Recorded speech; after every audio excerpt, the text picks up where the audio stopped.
மகர ராசி அன்பர்களே, இந்த மகர ராசி அப்படின்னாவே ஒரு வினோதமான ராசி அப்படின்னே சொல்லலாம் சார். இந்த மகர ராசியில் இருக்கிறவங்களுக்கு வருமானம் பெருகக்கூடிய ஒரு காலகட்டம் அப்படின்னு சொல்லலாம். கொஞ்சம் ஏற்றத்தாழ்வான ஒரு விஷயங்கள் இருக்கும், மறுபடியும் ஏற்றம் ஏற்படும். ஸோ இதுதான் இந்த காலகட்டத்தில் உங்களுக்கு நடந்துகிட்ருக்கும். தற்போதைய நிலைமையில் என்ன சார், நல்ல வருமானம் வர மாதிரி இருந்துச்சு, ஒன்றும் பெருசாக வருமானம் தெரியலையே அப்படிங்கிறவங்க நான் சொல்லக்கூடிய இந்த செயலை செஞ்சீங்க அப்படின்னா இதற்கு மேலே தடைபடாத வருமானம் வரும், நிலையான வருமானம் வரும். அதை நீங்கள் முக்கியமாக தெரிஞ்சுக்கணும். அதே மாதிரி உடல் நலத்தில் கொஞ்சம் கவனம் தேவை. மூச்சு சம்மந்தப்பட்ட விஷயத்தில் ரொம்ப கவனம் தேவை. இதில் எதெல்லாம் நீங்கள் கவனமாக இருக்கணும், அதற்கு என்ன பண்ணணும் அப்படிங்கிற பரிகாரத்தை நம்ம இந்த வீடியோவில் சொல்கிறோம். வீடியோ ஸ்கிப் பண்ணாமல் பாருங்கள். பல பேருனுடைய சந்தேகம், சார் தனிப்படையான ஜோதிடம் பார்க்கணும் அப்படின்னு நிறைய பேர் கேட்குறீங்க. கீழே ஃபோன் நம்பர் கொடுத்துருங்க, டிஸ்கிரிப்ஷனில் ஃபோன் நம்பர் இருக்குது சார். ஃபோன் நம்பர் எங்கேன்னு கேட்குறீங்க. யூடியூப்பில் டிஸ்கிரிப்ஷனில் ஃபோன் நம்பர் இருக்குது. அதே மாதிரி நீங்கள் ஃபேஸ்புக்கில் பார்த்துட்ருக்கீங்க அப்படின்னா ஃபேஸ்புக்கில் மேலேயே நம்ம நம்பர் கொடுத்துருக்கோம், ஸ்க்ரீன்லேயே நம்பர் கொடுத்துருக்கோம். அந்த நம்பருக்கு ஃபோன் பண்ணிங்க அப்படின்னா பிரபல ஜோதிடர்கிட்ட தான் நீங்கள் பேசுவீங்க. நிறைய அரசியல்வாதிகளுக்கும் அதே மாதிரி சினிமா துறையில் கலைத்துறையில் இருக்கிறவங்களுக்கும் ஜோதிடம் பார்க்கக்கூடியவர். நிறைய திரைப்படங்கள் சமீபத்தில் ஒரு 10க்கும் மேற்பட்ட திரைப்படங்களில் இருக்கக்கூடிய முக்கியமான நபர்கள், ப்ரொடியூசர்லேருந்து ஆக்டர்லேருந்து டைரக்டர்லேருந்து அத்தனை பேருக்கும் ஜோதிடம் பார்க்கிறவர். அவருடைய பேச்சை கேட்டு தான் அந்த படத்தோட ரிலீஸ் டேட்டே சொல்கிற அளவுக்கு, அறிவிப்பு கொடுக்குற அளவுக்கு அவர் ரொம்ப ப்ராப்ளமாக இருக்கார். உங்களுக்கு அவருடைய நம்பர் நான் கொடுத்துருக்கேன். ஜஸ்ட் நீங்கள் ஃபோன் பண்ணி அவர்கிட்ட பேசி தெரிஞ்சுக்கலாம். உங்களுடைய பிறந்த தேதி, பிறந்த நேரம், பிறந்த ஊர் போதும் சார். பிறந்த நேரம், பிறந்த தேதி, இது 2 இருந்தது அப்படின்னாவே உங்களுக்கு 100% பாதி எடுத்துடலாம். ஸோ இது நீங்கள் தெளிவாக தெரிஞ்சுக்கோங்க. நிறைய பேர் என்ன சார் டீட்டெயில்ஸ் தேவை அப்படின்னு கேட்குறீங்க. இந்த டீட்டெயில்ஸோடு நீங்கள் ஃபோன் பண்ணுங்கள். நீங்கள் வாழ்க்கையில் என்ன நடந்தது, என்ன நடக்கப் போகுது அப்படிங்கிறத தெளிவாக தனிப்படையான ஜோதிடம் பார்த்தா மட்டும்தான் சார் தெரியும். தெளிவாக சொல்லிடும். இப்போ நம்ம பார்க்குறது ராசி பலன். ராசி பலன் வேறு, தனிப்படையான ஜோதிடம் வேறு. மகர ராசிக்காரர்கள் திடீர்னு ஒரு கலைத்துறையில் முன்னேறக்கூடிய ஒரு காலகட்டமாகவும் இந்த காலகட்டங்கள் அமையலாம். கரெக்டாக 2027க்கு அப்புறம் நல்ல ஒரு அருமையான ஒரு காலகட்டமாக இருக்க போது, அதற்கு அஸ்திவாரம் போடும் வகையில் முதல் படிக்கட்டாக வரக்கூடிய காலங்கள் உங்களுக்கு நடந்துட்டு இருக்குது அப்படிங்கிறது உங்களுக்கே தெரிய ஆரம்பிக்கும். நீங்கள் ஒரு சார்ந்து இருக்க மாட்டீங்க, ஒரு வேலை சார்ந்து இருக்கவே மாட்டீங்க. அதை பண்ணலாம், இதை பண்ணலாம், இதையும் சேர்த்து பண்ணலாம், வருமானம் வரட்டும், சேவிங்ஸை ரெடி பண்ணலாம், பேக்கப் ரெடி பண்ணலாம்.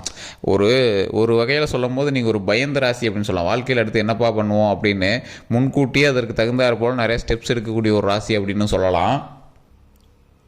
அதே போல் சார் இப்போ பணம் செட்டில்மெண்ட்டு, பேக்கப்பு இதெல்லாம் ஓகே சார், அடுத்து நான் என்ன சார் பண்ணுறது, என்ன பண்ணுறது, நீங்கள் இப்படி சொல்லிட்டு போயிடலாம். பேக்கப்னு ஒன்று வேணும்ல அப்படிங்கிறதுக்காக சேவிங்ஸ் எடுத்து வைக்கக்கூடிய ஒரு நல்ல ராசி அப்படின்னு சொல்லலாம். ஒரு அறிவு சிறந்த ராசி அப்படின்னு சொல்லலாம். அதான் சார், முதல் சிலவே சேமிப்பு தான். ஸோ இதை நல்லா புரிஞ்சு இருக்கக்கூடியவங்க இந்த மகர ராசி. பெரிய செலவு அதிகமாக பண்ணவே மாட்டாங்க, கொஞ்சம் கஞ்சத்தனமாக தான் இருப்பாங்க. ஆனால் அந்த கஞ்சத்தனம் தான் இவங்களுக்கு ஒரு ப்ளஸ்ஸு. நிறைய பேர்த்துக்கு தெரியவே தெரியாது.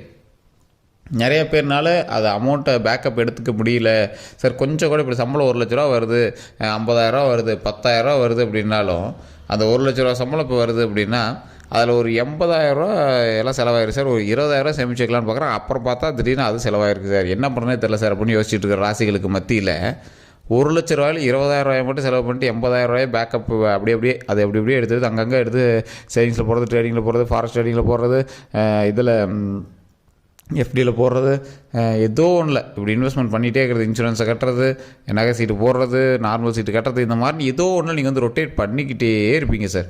அந்த மாதிரி ஒரு ராசி இந்த மகர ராசி. மகர ராசியை பொறுத்த வரைக்கும் கல்வியில் ஓரளவுக்கு இருந்தாலும் தற்போதைய நிலைமையில் கூட நீங்கள் கவர்மெண்ட் எக்ஸாமுக்குலாம் நீங்கள் ட்ரை பண்ணியிருப்பீங்க. வேலையிலே இருந்தாலும் நீங்கள் கவர்மெண்ட் எக்ஸாம் ட்ரை பண்ணி பார்க்கலான்னு ட்ரை பண்ணுவீங்க. அதுவுமே ஓரளவுக்கு சூட்டபுளாக இருந்திருக்கு, ஓரளவுக்கு ஒன்றும் பெருசாக எடுத்துக்க மாட்டீங்க. கல்வியில் சிறந்த வல்லுநர்களும் உங்கள்கிட்ட சில அறிவுரைகள் கேட்க தோணும். அந்த அளவுக்கு நீங்கள் இருப்பீங்க. முதன்மை கட்டமாக நீங்கள் செய்யக்கூடிய ஒவ்வொரு தொழிலையும் சரி, ஒவ்வொரு விஷயத்துலையும் சரி, முதன்மை கட்டமாக வேறு எவனையா ஒருத்தர் டெமோ பார்த்துட்டு தான் நீங்கள் வேலையிலே இறங்குவீங்க.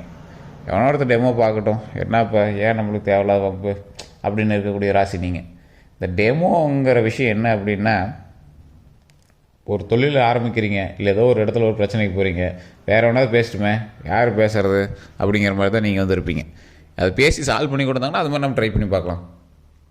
எவனா ஒரு தொழில் பண்ணுறாங்களா, ஏற்கனவே இந்த மாதிரி தொழிலில் யார் பண்ணியிருக்கா, அவன் எப்படி பண்ணியிருக்கான், எங்கே காட்டுங்க பார்க்கலாம் அப்படின்னு நீங்கள் அவங்கள பார்த்துட்டு அவங்கள வச்சு எக்ஸாம்பிள்லாம் ரெடி பண்ணிவிட்டு அப்புறமேட்டு தான் நீங்கள் ஸ்டெப் எடுப்பீங்க. இந்த மாதிரி இருக்கக்கூடிய ஒரு முக்கியமான ராசியில் முதன்மையான ராசி மகர ராசி. டெமோ பார்க்குற ராசி. எங்கே அதை கொஞ்சம் சாம்பிள் கொடுங்க அப்படிங்கிற மாதிரி தான் அந்த ராசி இருக்கும். அது ஒன்றும் தப்பு இல்லையே சார், நாம் சேஃப்டியாக இருக்கிறது நமக்கு நல்லது தானே. ஆனால் எல்லாத்துலேயும் சுயநலமாக இருக்கிறது தப்பாயிரும். இந்த ராசிக்காரர்கள் யாருக்கும் அவ்வளோ சீக்கிரம் ஜாமீனுக்கு போகவே மாட்டாங்க. யாரை நம்பி அவ்வளோ சீக்கிரம் பணம் கொடுக்கவே மாட்டாங்க. அப்படி கொடுத்தாலும் போய் மாட்டிக்குவாங்க, திருப்பி பேச மாட்டாங்க. ரிஸ்க் எடுக்கிறதுக்கு தயங்கக்கூடிய ஒரு ராசி மகர ராசிக்காரர்கள். பெரிய ரிஸ்க்கெல்லாம் எடுக்கவே மாட்டாங்க. நீங்கள் நல்லா நோட் பண்ணி பாருங்கள். நீங்கள் மகர ராசிக்காரர்கள் இருந்தால் இது உண்மையாக இருந்தால் மறக்காம கமெண்ட் செக்ஷனில் பற்றி விடுங்க. குடும்பத்திற்காக உழைக்கக்கூடிய ராசி. பாசிட்டிவாக சொல்கிற விஷயங்கள் இருக்குது அப்படின்னா குடும்பத்திற்காக உழைக்கக்கூடிய ராசி. தந்தைக்கும் தாய்க்கும் அதிகமாக செலவிடக்கூடிய ஒரு ராசி.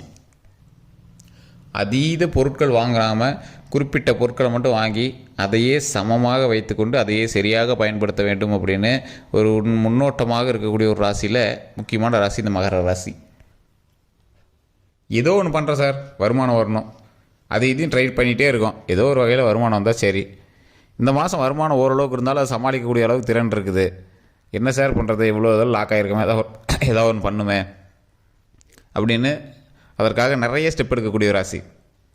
கல்வியில் முதன்மை, தொழிலில் முதன்மை, வெற்றியில் முதன்மை, எல்லாத்துலேயும் முன்னேற்றம் இருக்கக்கூடிய ஒரு உன்னதமான ராசி.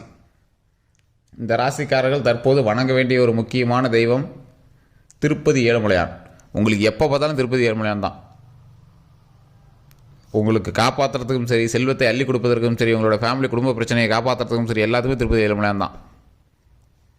திருப்பதி ஏழுமலையான் நினைத்து கொண்டு தினம் தினம் காலையில் ஓம் திருப்பதி ஏழுமலையானே போற்றி, ஓம் திருப்பதி ஏழுமலையானே போற்றி, ஓம் திருப்பதி ஏழுமலையானே போற்றி அப்படின்னு மறக்காமல் சொல்லி பாருங்கள். 7 முறை சொல்லி பாருங்கள். அதே மாதிரி கமெண்ட் செக்ஷனில் ஓம் திருப்பதி ஏழுமலையானே போற்றி, ஓம் திருப்பதி ஏழுமலையானே போற்றி, ஓம் திருப்பதி ஏழுமலையானே போற்றி, ஓம் திருப்பதி ஏழுமலையானே போற்றி, ஓம் திருப்பதி ஏழுமலையானே போற்றி அப்படின்னு கமெண்ட் செக்ஷனில் டைப் பண்ணுங்கள். இது உங்களுக்கு அப்படியே உச்சரிப்பை கொடுக்க ஆரம்பிக்கும்.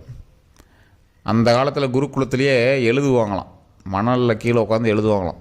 இந்த மாதிரி சாமி பெயர்களையும் சாமியினுடைய நாமத்தையும் நம்ம திருப்பி திருப்பி சொல்ல சொல்ல சொல்ல சொல்ல அது அப்படியே மிகப்பெரிய வைபாக மாறும். அந்த வைப்பு தான் உங்களை வந்து மிகப்பெரிய ஒரு பாசிட்டிவ் சார்ஜஸை கொடுத்து நெகட்டிவ் சார்ஜஸை வெளியே தள்ளிட்டு நீங்கள் நினைத்ததை நடத்துவதற்களவுக்கு மிகப்பெரிய ஆற்றலை கொடுக்கும். ஸோ அதனால் கண்டிப்பாக ஒவ்வொருவரும் திருப்பதி ஏழுமலையானை வழிபட்டால் செல்வம் பெறுவதற்கும் சரி, உங்கள் வாழ்க்கையில் வெற்றி பெறுவதற்கும் சரி, மிகப்பெரிய அச்சீவ்மெண்ட் ஏதாவது இருந்துச்சுன்னா அதை அடைவதற்கும் சரி மிகப்பெரிய உறுதுணையாக அமையுங்க. சரி, நிறைய பேருக்கு இது தெரியுமா தெரியாதான்னு தெரியல. இந்த மகர ராசிக்காரர்கள் தொட்ட விஷயங்கள் தொடங்கும், ஆனால் அவங்களுக்கு விட மற்றவங்களுக்கு பண்ணீங்க அப்படின்னா அதிகமாகவே பாசிட்டிவ் நடக்கும். இது உண்மையான கமெண்ட் செக்ஷன் பற்றிடுங்க. உங்களோட நண்பர்களுக்கு நீங்கள் போய் ஏதாவது ஒரு விஷயம் பண்ணியிருப்பீங்க, அது மிகப்பெரிய லாபகரமாக இருக்கும். ஆனால் உங்களுக்கு நீங்கள் ட்ரை பண்ணி போகிறீங்க, அதில் பெரிய இது கிடச்சிருக்காது. என்ன பண்ணாலும் ஒருத்தனை டெமோ பார்த்து நீங்கள் பார்ப்பீங்க, அந்த ஆள் டெமோ பார்த்துட்டு அதுக்கப்புறம் நீங்கள் ட்ரை பண்ணி பார்ப்பீங்க, இங்கேடா பெரிய லாபம்லாம் ஆனால் ஓரளவுக்கு வருது, ஆனால் பெருசுன்னு சொல்ல முடியாது, அந்த மாதிரி இருப்பீங்க. நீங்கள் தற்போது கவனமாக இருக்க வேண்டிய ஒரு முக்கியமான விஷயம் வண்டி வாகனங்களில் கவனமாக இருக்கணும், குழந்தையினுடைய ஆரோக்கியத்தில் கவனமாக இருக்கணும், தாய் தந்தையரை பாத்திரத்தில் கவனமாக இருக்கணும். அதாவது ஃபேமிலி மேட்டரில் கவனமாக இருக்கணும், வண்டி வாகனங்கள் கவனமாக இருக்கணும். அதே மாதிரி உடல் ரீதியாக எந்த ஒரு உபாதைகள் ஏற்பட்டாலும் உடனே டாக்டர் தான் பார்க்கணுமே தவிர ஜாதகம் பார்த்துட்டு அதில் ஒன்றும் சொல்ல சார் நல்லா தாங்குதுன்னுட்டாங்கன்னு உட்காந்துருக்கூடாது. இது உங்களுக்கு டிஸ்க்ளைமராகவே சொல்கிறோம். அதீத ஆன்மீக நம்பிக்கையும் அதீத சூப்பர்டிஷியஸ் பிலீவ்னஸும் இருக்கக்கூடியவர்கள் நீங்கள். எது சார் சூப்பர்டிஷியஸ் பிலீவ்ஸ்னுங்கிறீங்க? எது சூப்பர்டிஷியஸ் பிலீவ்ஸ்ன்னு சொல்கிறீங்க? இப்போ ஜாதகம் பார்க்குறது ஒரு வேளை அப்படி இருக்குமோ? அதெல்லாம் கிடையாது சார். நீங்கள் சாமி கேட்குறத வந்து, வாக்கு பார்க்குறது வந்து, வாஸ்து பார்க்குறது வந்து, வாஸ்து மீன் வாங்கிட்டு வந்து வைக்கிறது வந்து, நிறைய விஷயங்களை நீங்கள் வந்து அதிகமாக யூஸ் பண்ணுவீங்க. உங்கள் நம்பிக்கைக்கு மேலே ஒரு விஷயத்தை நீங்கள் வந்து ஈடுபடுவீங்க. உங்களுக்கு உழைப்பு அதிகமாக இருந்துச்சு அப்படின்னா ஆட்டோமேட்டிக்காக உங்களுக்கு நல்ல நன்மைகள் வந்து சேர்த்துக்கொண்டே இருக்கும். அது முக்கியமாக நீங்கள் வந்து மைண்டில் போய் நினைச்சி வச்சுக்கணும். இந்த ராசிக்காரர்களுக்கு கடவுள் உறுதுணை எப்பயுமே இருக்கும். நீங்கள் ஆட்டோமேட்டிக்காக நீங்கள் அது பண்ணுறீங்க இது பண்ணுறீங்கனால இல்லை, உங்களுக்கு ஆட்டோமேட்டிக்காக கடவுளினுடைய ஆசை எப்போவுமே இருக்கும். அதனால தான் நீங்கள் இந்தளவுக்கு ஓரளவு வளர்ந்து வந்திருப்பீங்க. மற்றவர்களுக்கு மத்தியில் ஓரளவுக்கு பணபலம் கொண்டவராக காட்டுவதற்காகவாவது கடவுள் உங்களுக்கு கொடுப்பார். உங்கள் கையில் பணபலம் இருக்குது அப்படிங்கிறது உங்களுக்கே தெரிய ஆரம்பிக்கும். ஒன்றும் பெரிய லேக்லாம் இருக்காது, நல்ல வருமானம் வந்துட்டுருக்கிற மாதிரி தான் இருக்கும். எந்த ஒரு மைனஸும் உங்களுக்கு தென்பட்டுருக்காது. கல்விக்காக நீங்கள் வந்து போராட்டிருக்கீங்க அப்படின்னா குறிப்பிட்ட இடத்துல டிரான்ஸ்ஃபரோ அல்லது குறிப்பிட்ட ப்ரமோஷன் மூலமாகவோ குறிப்பிட்ட வேலையின் மூலமாகவோ இடமாற்றத்திற்கான வாய்ப்புகள் உங்களுக்கு அதிகம். ஆனால் நல்ல வருமானம், ஒன்றும் பெரிய இஷ்யூஸ்லாம் இருக்காது. தொழிலில் கொஞ்சம் லேகாக இருக்குது அப்படின்னா நான் சொன்னது தான், திருப்பதி ஏழுமலையானை வணங்கிட்டு முடிஞ்சால் ஒரு 10 பேருக்கு தயிர் சாதம் சார் நல்லா ஞாபகம். தயிர் சாதம் சனிக்கிழமை நாட்கள்லாம் அங்கே இருக்கக்கூடிய ஒரு 10 பேருக்கோ இல்லை 5 பேருக்கோ தயிர் சாதம் வலிச்சு கொடுங்க. அது ரொம்பவே நல்லது. தயிர் சாதம் மனசில் ஞாபகம் வச்சுக்கோங்க. தயிர் சாதம் ஒரு 5 பேருக்கு 10 பேருக்கு கொடுங்க. அது வாரம் சனிக்கிழமை கூட நீங்கள் ட்ரை பண்ணுங்கள். அது ரொம்ப ரொம்ப ஒரு நன்மையை வந்து கொடுக்கும். ஸோ இதை நீங்கள் ட்ரை பண்ணி பார்த்தீங்க அப்படின்னா பல நன்மைகள் வந்து சேர்றதுக்கான வாய்ப்புகள் அதிகமாக இருக்குது. தனிப்படையான ஜோதிடம் ஒரு டைம் பார்த்துக்கோங்க. இப்போ நான் சொன்னது வந்து ராசி பலன். நீங்கள் தனிப்படையான ஜோதிடம் பார்த்தீங்க அப்படின்னா தான் அடுத்து உங்களுக்கு என்ன நடக்க போகுது அப்படிங்கிறத நீங்கள் வந்து தெரிஞ்சு புரிஞ்சு அதுக்கு தகுந்த மாதிரி நடந்துக்க முடியும். எல்லோருக்கும் நன்றி நண்பர்களே. வேறு ஏதாவது கருத்துக்கள் இருக்குது அப்படின்னா மறக்காம கமெண்ட் செக்ஷனில் பதிவிடுங்க. கீழே ஃபோன் நம்பர் கொடுத்துட்டு எதுவாக இருந்தாலும் ஃபோன் பண்ணி நீங்கள் கேட்டு தெரிஞ்சுக்கலாம். எல்லோருக்கும் நன்றி நண்பர்களே.